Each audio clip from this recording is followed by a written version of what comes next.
What's up, guys? I'm LQ. This is the LQ Review. Thank you so much for joining me right here at my YouTube channel. This is where we talk about all the geeky, nerdy stuff that we love to talk about. Movies, video games, comic books, and TV shows. And right now, we're going to talk about a TV show. We're going to talk about the first 3 episodes of Disney Plus's Monsters at Work, which is essentially a sequel to Monsters, Inc. So if you look at them in chronological order, you've got Monsters University, Monsters, Inc., and then Monsters at Work. Not the order they came out. Monsters University came out after Monsters, Inc., but that's the order that they go in. And there was a lot of things that I was hoping Monsters at Work would be. And there was some stuff that I was hoping Monsters at Work would not be. And unfortunately, I'm here to report that everything that I hoped it would be, it is not. And everything that I hoped it would not be, it is. Guys, I just have not liked this show. 3 episodes in, there's really nothing that I like about it. There's nothing that I feel like it really has going for it 3 episodes in. I like the music. The music obviously harkens back to Monsters, Inc. That's really about it. So this series picks up pretty much immediately after Monsters, Inc. ends. You've got the monsters are transitioning to getting laughs instead of getting scares, and there's a new character called Tyler Tuskman who just graduated from Monster University. He was the top scarer. People are saying he's gonna be a better scarer than Sully. And he gets to Monsters Inc. and he learns as he's reporting in for job on the first day that the events of the first movie just happened, and now they're transitioning to laughs. So a lot of this movie is about him kind of finding his way in this new Monsters Inc. And I was afraid that it would be based on a new character that I wasn't interested in. Honestly, that's what I was afraid of. I remember even saying to somebody, it's not going to be about Mike Wazowski and Sully. It's going to be about a new character, and it's going to be boring. And I had never seen a trailer. I'd never read anything promotional about it. I just knew that that's what it would be. And it was. Now, Billy Crystal and John Goodman, they are there.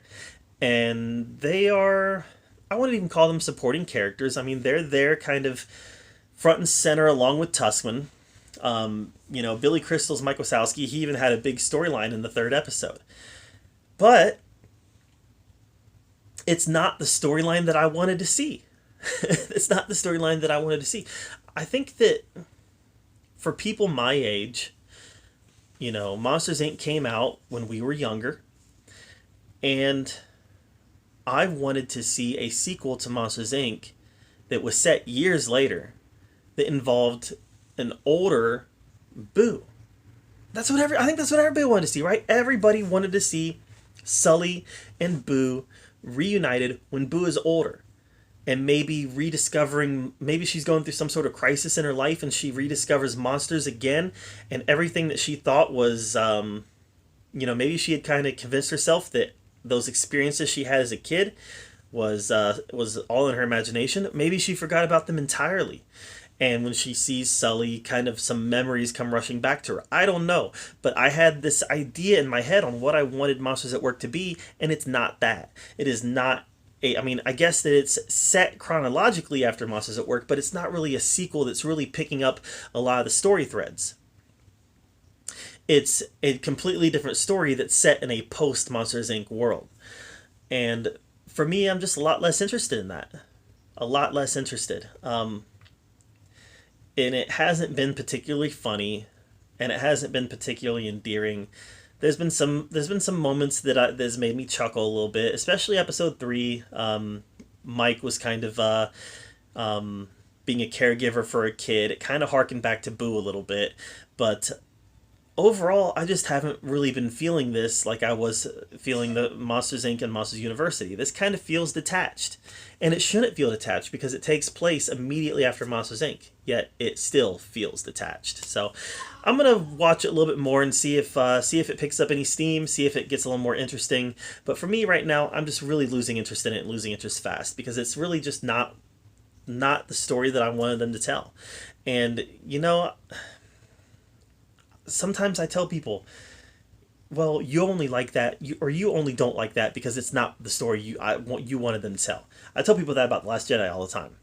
You know, the only reason you don't like it is because it's not what you imagined, and I say that in a way that is deriding the fact that they don't like that. So I get it. I get it. I should listen to myself and just let them tell the story they want to tell.